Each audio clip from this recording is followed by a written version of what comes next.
Bong đã thông thông ấy đá tích màu.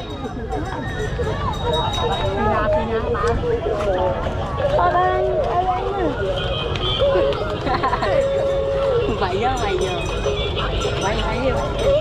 Phải ra.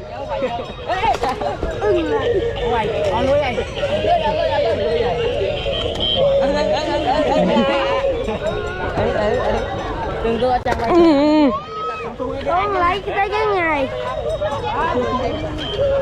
lại nhập con đi đi Ở đây. xong cái nó lại luôn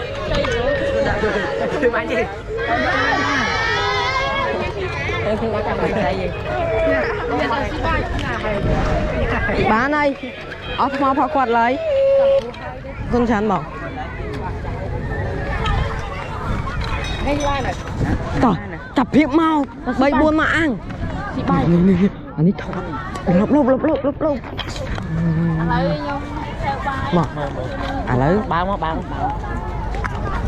từ đấy mà test cho mỗi của pride mới một khu việc pride dưới mơ mốc thường ai mơ dưới mi kia anh kia ha mồ tổ bong trắng ha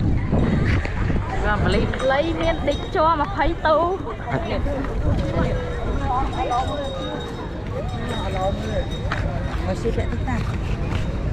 mồ tổ bong Ý da.